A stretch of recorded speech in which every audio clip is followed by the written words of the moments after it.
I met with the Secretary of the Security Council of Russia, and he suggested that he conveyed to me from the Secretary of the CIS Security Council Boris Berezovsky that he would like to meet with me. And so, being in Moscow, I talked to him.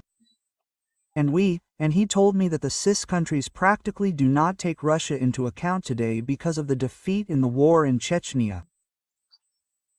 Russia lost the war in the Chechen Republic. In fact, having started the war in Ukraine, a large-scale war in 2022, Putin lost in many ways. The Caucasus is practically the South Caucasus. Let's say, this is Russia. The Russian Empire artificially divided the Caucasus into two parts, the South Caucasus, the North Caucasus. And this is a single organism. Part of the Caucasus, which was previously occupied and conquered by the Russian Empire, today it has begun to liberate itself. It is like the principle of high and low tide. Just as soon as the Caucasus lost its sovereignty according to the principle of high tide, and according to the principle of low tide, the Caucasus is freeing itself from Russian influence. And the war in Ukraine contributed to this in many ways. Because of the war in Ukraine, Putin has practically, one might say, already lost the Caucasus. And we will talk about the North Caucasus a little later. Today, Armenia, the bigger indicator in all this is Armenia. Not like Azerbaijan. Azerbaijan has been practically under the influence of Turkey since 1919.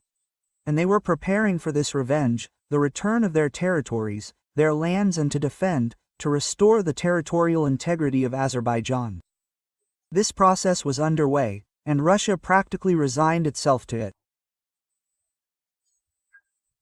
Even then, they knew that this process was underway, and that is why the war in Ukraine was started in order to discourage Armenia, Azerbaijan, and other Soviet republics from thinking about independence. This is a very similar situation that developed in these years, 20th, 21st, 22nd year.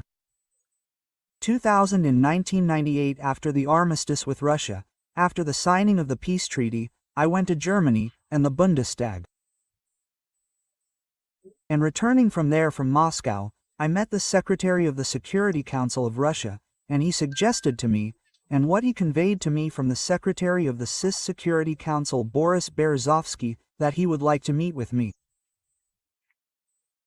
And so, being in Moscow, I talked to him, and he told me that the CIS countries practically do not take Russia into account today because of the defeat of the war in Chechnya. Russia lost the war of the Chechen Republic, and they do not take them into account now. And Moscow will be forced to do something to return its former authority and its influence in this region. These are originally Russian interests, and no one will ever give them up. And therefore Chechnya needs to decide the question of how they can establish relations with Russia.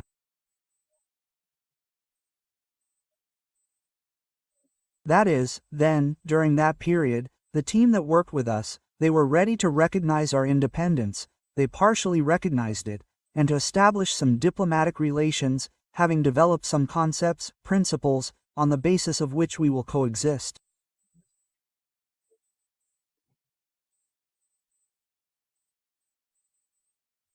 And this same principle, Putin, having already conquered Chechnya in 2014, when they offered Yanukovych the creation of a single customs area, a counterweight to joining the European Union, this was the mechanism that was aimed at restoring the Soviet Union or the Russian Empire within those borders. This did not work then. The first time it did not work because of the Chechens, because of the Chechen Republic. The second time in 2014 it did not work because of the Maidan, because of the Ukrainians. And from that time on, Putin understood that if he did not take revenge and did not take control of Ukraine, then his dream of reviving the Russian Empire would remain unfulfilled. The fact is that there was such a political scientist, Zbigniew Brzezinski. In his works, he very clearly described everything down to the smallest detail, how the situation in Ukraine and Russia would develop. When they started quoting Jakhar Dudayev, the sun of Ukraine will set and Russia will cease to exist as an empire. Both Brzezinski and Jakar Dudayev knew Russia very well. And the essence of this empire. They were not rulers, but they analyzed the situation and drew conclusions about how the situation would develop and how it would evolve. And therefore, today the question is that everything that is happening in the post-Soviet space is directly related to Ukraine.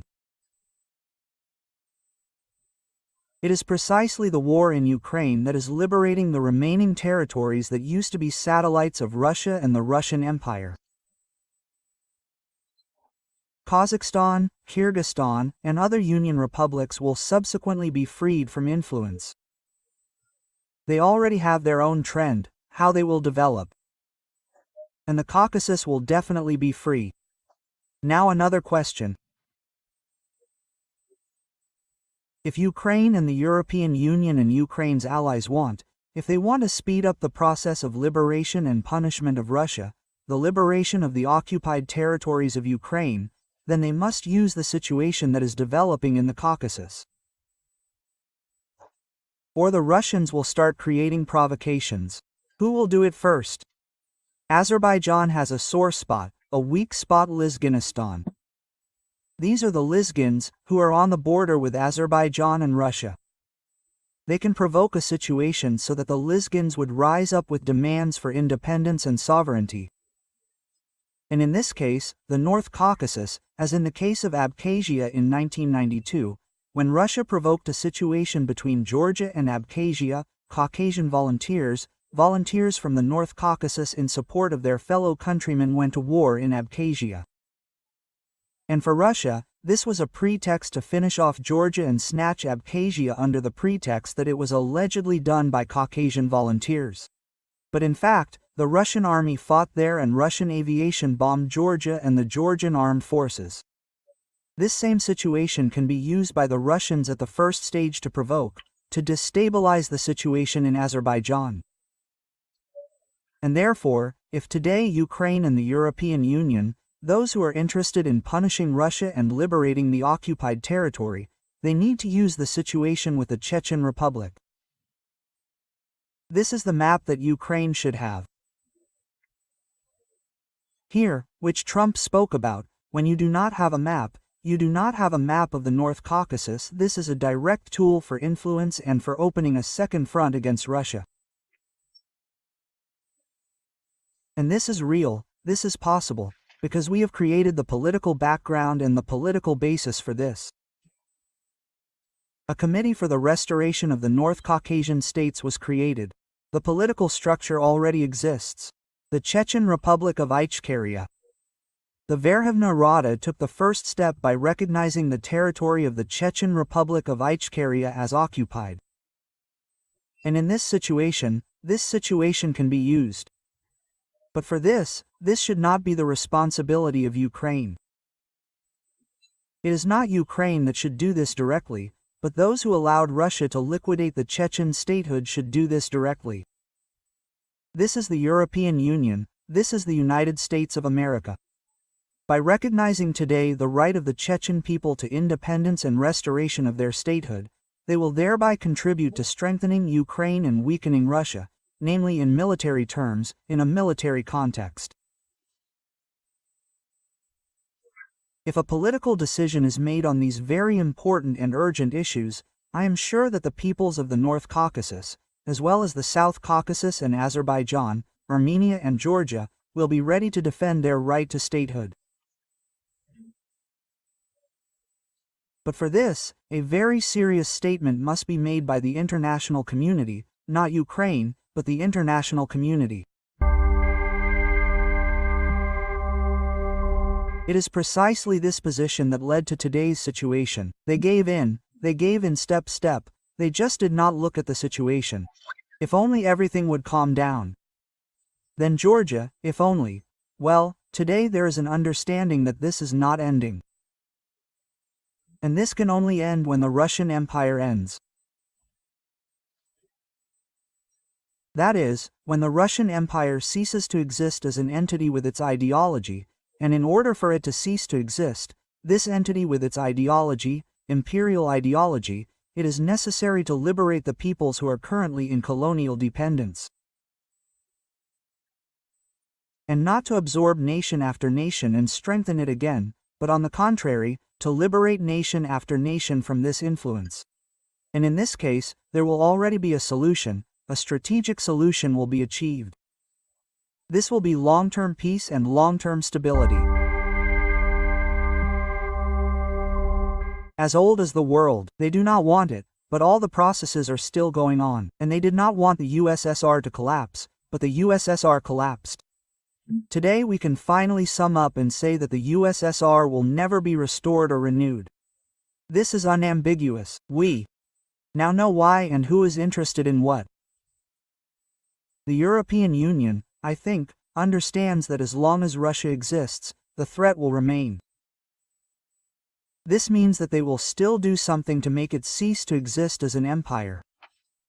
The United States of America really does not understand. For them, if Russia preserves its territorial integrity, it thereby leaves the influence of China. This is categorically wrong. Today, all of Russia is a seven-dactyl appendage of China. All of Russia, as a whole, all of Russia. If Russia disintegrates into some other state entities, many state entities will leave the influence of China. This solves the strategic task of the United States of America to weaken China at the expense of Russia, pulling Russia away from China.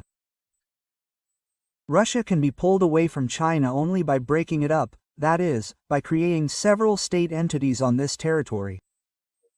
And these states will then decide who, with whom and how they will live in the future. Someone will cooperate and interact with China, yes, definitely. It is a neighbor, it is an influence, it will be beneficial in all respects for these entities, new entities to cooperate with them, but at the same time preserving their national sovereignty and territorial independence. Definitely, and in this case, this is already a plus. And in the same way, other states that will have no relation to China at all will develop in a different way. That is, they, the Americans, are tearing China or Russia, Russian territories, Russian resources, let's say, tearing Russian resources away from China. That is why I believe that sooner or later, just like the European Union, the Americans will come to the conclusion that the dismemberment or, let's say, decentralization of Russia is beneficial to everyone, absolutely everyone. Yes, except China, because it can lose a lot with decentralization. Today they are dealing with one corrupt government of Putin in the center.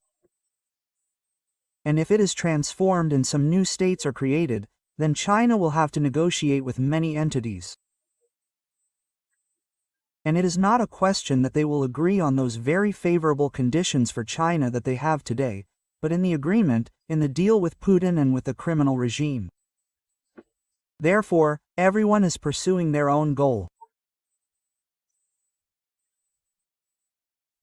But ultimately, today the situation is developing that the majority of entities that until today were interested in preserving Russia, today they look at the situation and the pain from a slightly different angle and are inclined to believe that Russia should transform into some other state rule of law, a state rule of law.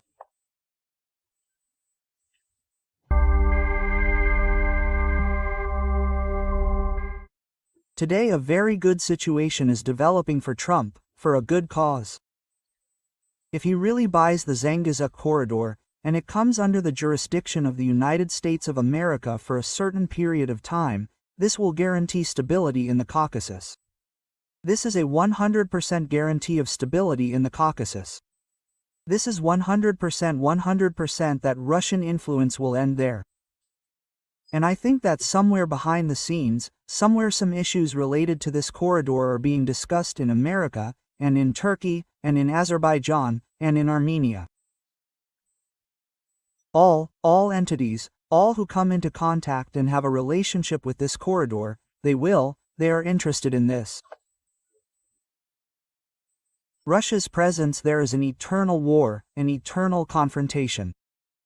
The presence of the United States of America or some other entity for a certain period of time in this is a guarantee of stability, security, and economic development. And in this vein, I think that Azerbaijan, Armenia and Turkey are thinking about it. And, naturally, if on the wave of these big good deals that Trump is constantly voicing, if he manages to do this, this can go down in history with the name of Trump. With the name of Trump. This is actually a very serious bet.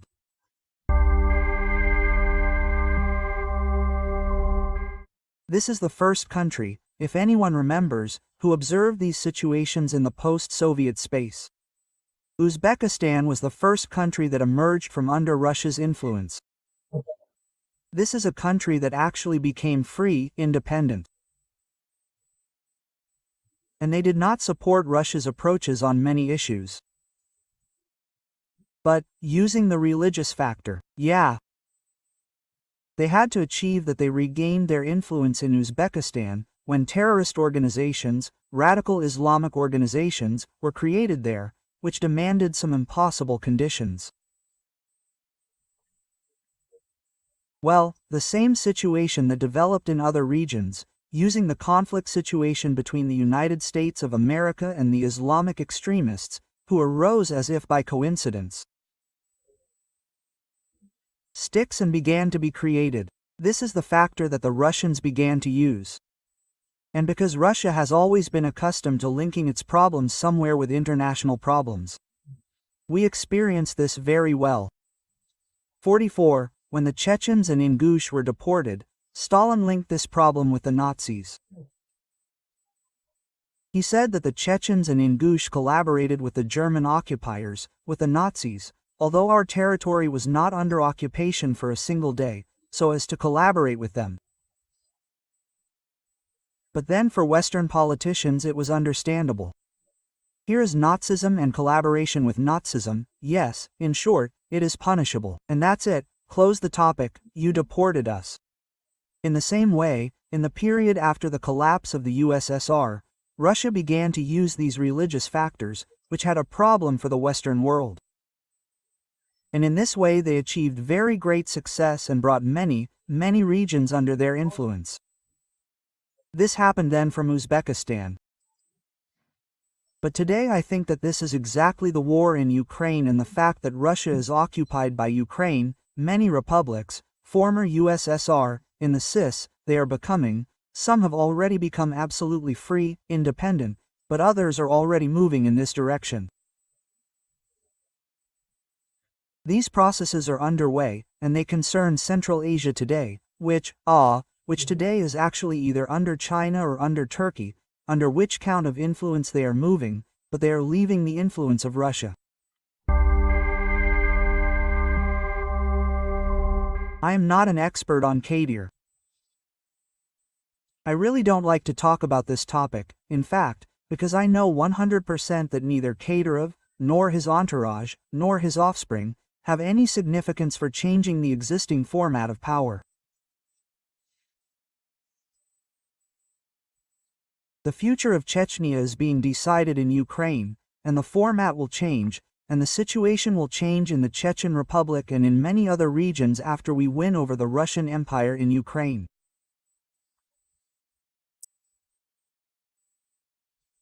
And therefore, all those who thirst, think about freedom, about independence, about their future not depending on a Kremlin prisoner who has drunk or not drunk enough in the Kremlin, but so that it depends on themselves, we need to do something so that we win today, so that we defend the freedom and independence of Ukraine today.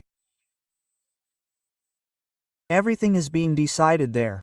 And therefore, since 22, in fact, everything that I have done and am doing, and my comrades, is aimed at supporting Ukraine.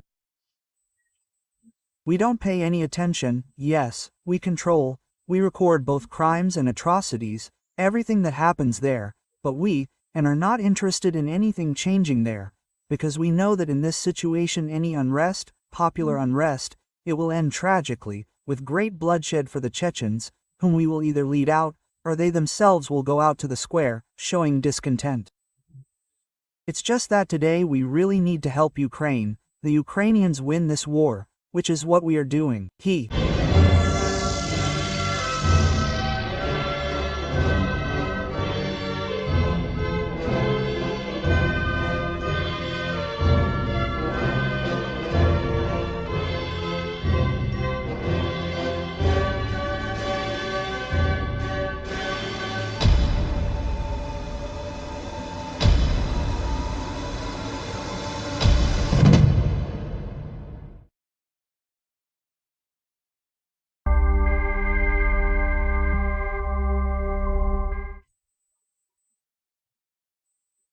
In fact, it is very difficult to predict or forecast, to draw conclusions from what Trump said, because we have heard so much all.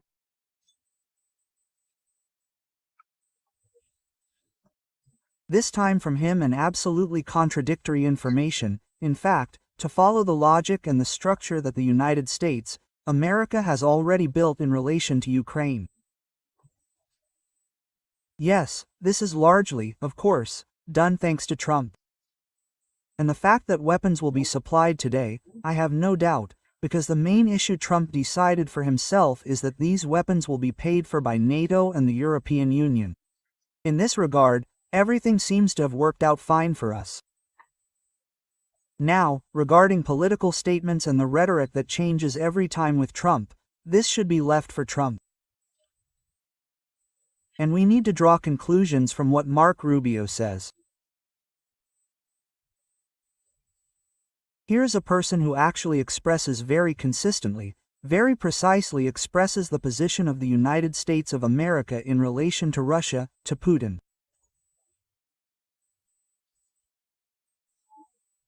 Here's what he has made several statements in recent days regarding the fact that yes, everyone is tired and everyone is waiting for absolutely some real actions from Putin aimed at establishing peace.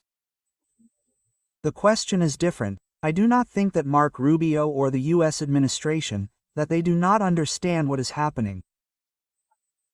They understand all this, but they are also conducting diplomacy, the principle of such a carrot and stick, right? And diplomatically, they do not cut all this off, in order to differ a little from the previous administration, because they publicly accused the previous Biden administration of not talking. And allegedly the war continued because they do not talk to Russia. And President Zelensky, in the famous Oval Office, if you remember, a few months ago he tried to explain that it is impossible to talk to them. Talking to them is not respecting yourself and deceiving yourself, because they will not follow any diplomatic rules and do not comply with any diplomatic rules. But, unfortunately, he was not heard either. And that is why I assume that the Americans will continue to talk. This emphasizes, this confirms the fact that despite his tough statements and the withdrawal of nuclear submarines, he sends Vitkov to Moscow, who will talk and will talk about something, negotiate. Well, the question is that no matter what they do, whoever they send, no matter how they try to convince Putin to stop the war, he cannot do it. Firstly, he is not independent enough to do it. Secondly, for him it will be the end of his political, not only political, but also physical life. Even if they take him away from the political arena, how do they do it? They write off a person, give him new documents, he lives, but supposedly he is no longer there. He either died, or was killed, or something. This has been practiced since the Second Chechen War. They began to introduce these regulations. They would bring out their agents, then write him off, and it would turn out that these people were alive and living in some other places. So, that's how they brought them out. And this method is applicable today both to politicians and to the establishment of the Russian establishment. I think it's not for nothing that we've been hearing for the last 6 months or a year that Putin has died and is in the refrigerator. Solovey, who talks about this, is in Moscow. No one is persecuting him and he is allowed to make such statements. What do I mean? I'm not going into any conspiracy theories, knowing this system, that they may be preparing such an option, but this is not today, because they believe that they are winning this war, they are successful on the front line, they are successfully moving forward. And in this situation, in principle, Putin clearly and openly stated, "Why should I stop the war, since everything is going well for me?" And, of course, the most important question is that Putin cannot do this, because, having stopped the war, if he remains, he becomes the persecuted. Criminal cases have been brought against him, the International Criminal Court and other military tribunals, which have been established, created for the prosecution of Putin and war crimes. All this should start working at the moment when the war stops. And in this situation, of course, Putin cannot stop the war. Here's another question. Here's what now, in addition to this changed rhetoric, tough, what will the United States of America do regarding capital sanctions, and regarding the supply of weapons, and what kind of weapons, and what quantity of these weapons will they deliver to Ukraine in order to resolve the issue of long-term peace? Long-term peace is possible only in a situation if Russia suffers a military defeat. And in Ukraine. And only after that will it be possible to talk about the transformation of Russia into some other legal state, about the fact that Russia has ceased to be a threat to the entire civilized world. It says that Russia and Ukraine have defined their relations in the long term. Yes, reconciliation is a long process, a very long process between Ukraine and Russia. We are not talking about reconciliation, about a truce and a cessation of military actions. Yes, it will happen sooner or later. Either Russia will have to be punished for all the actions they have committed, or Ukraine must completely capitulate and cease to exist as a state, a sovereign, independent state. The second option, it seems to me, is absolutely unacceptable for either the European Union or the United States of America, not to mention Ukraine, which will never come to terms with such a position and such a statement.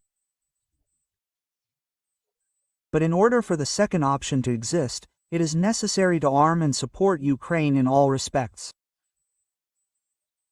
Not only can we already speak openly about the fact that, NATO can already participate in these military actions, since today Russia really poses a threat to NATO. These are the Baltic countries, this is Poland, which is preparing. Even if they do not, NATO will not physically participate, but must do everything so that Ukraine wins this war as quickly as possible. And for this they must substitute all new technical and other technologies, new technologies and weapons that they have. I think that this is what the European Union and the United States of America will do today, being absolutely sure that Putin cannot stop the war today.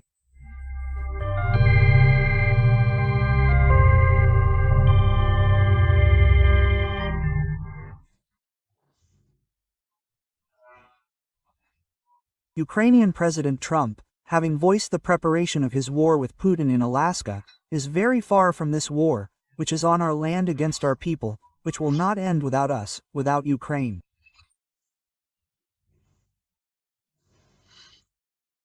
Putin did not lie to our people, so he praised this hopeless decision of his to try to take Ukraine. This is why you shouldn't call the Ukrainians a pardon. I believe in our people, because the Ukrainians are strong, the Ukrainians are stealing their wealth and standing on the side of Ukraine during the hour of war. Well, those who know from Russia why they will do evil. Of course, we didn't know how the city grew beyond the Zheroble. The Ukrainian people deserve peace, but all partners strive to understand that there is such a worthy world. This war needs to end and Russia may end. The due has begun and the delay is not hearing any deadlines and the problem itself is not anything else. The answer to Ukrainian territorial nutrition is already in the Constitution of Ukraine. We won't be able to get past this. The Ukrainians will not give their land to the occupier. Ukraine is ready for real decisions that can bring peace. Whatever the decisions are against us, whatever the decisions are like without Ukraine, at the same time the decisions are against the world. There's no reason to stink. This is a dead decision. There's no mention of the stench. And we all need a real living world, which people will respect. We are ready, together with President Trump and together with our partners, to work for the sake of the real and problematic world. The world, which will not fall apart through the borders of Moscow. I thank all our people for what we do together. Ukraine. Thank you to our soldiers for those who preserved our independence. Stay calm. This is our land. We are Ukraine. Glory to Ukraine. The Ukrainian people are suffering very serious losses. Every day, every hour of the war. But to our great regret, the reality is that very few people in the world are interested in stopping this war, to our great regret. And therefore, it seems to me that the war will continue until there is revenge and the armed forces of Ukraine go on the offensive and liberate the occupied territories. And this is possible, this is really possible. And I think that everyone who is observing this process today is thinking in this direction and in this vein. But these secondary sanctions, the third, the fourth, to our great regret, this will not work. China has clearly declared its interest in continuing the war. Rhetoric is one thing, but deeds and actions, as China does, are obvious. And, to our great regret, there are many such countries. Even the European Union is not ready today to stop the war on Trump's terms, which he put forward, leaving the occupied territories for Russia, recognizing Crimea as Russian. This is what Trump offered Putin. Even in this situation, Putin could not stop this war. And, of course, the European Union understands that if today the war is stopped at these points, at these positions, in fact, for the rest of the world this is a defeat. Well, Putin cannot do this, because he promised too much to his cattle population. He promised a lot. He promised that there would be no Ukrainian state, that there would be no Ukrainians as an ethnic group. But this is not impossible to allow in today's conditions. And the European Union and other interested countries will not allow this so that Ukraine can survive as a state. Therefore, Putin cannot stop the war. And, unfortunately, everything is developing in such a way that the war will continue until the goals of this military campaign are achieved. This is for Ukraine. I am talking about Ukraine, not about Russia and not about their goals and not about their tasks that they have set. This is the liquidation of the state for Ukraine. It is to defend its territorial integrity, sovereignty and to join and integrate into European structures, both the military bloc and the economic one, both the European Union and the NATO bloc. Therefore, the tasks set by both Ukraine and Russia, they are absolutely unacceptable to each other, to the opponents of this war. And the world is interested in this war being won by Ukraine. And this takes time. The European Union must simply be prepared for the fact that it will be necessary to increase not only the pressure on Russia, but to strengthen Ukraine and the armed forces of Ukraine. Everything, so that they win this war. And sanctions are not there. All this is good, it will be somehow, but this will not be a decisive issue for achieving peace in Ukraine.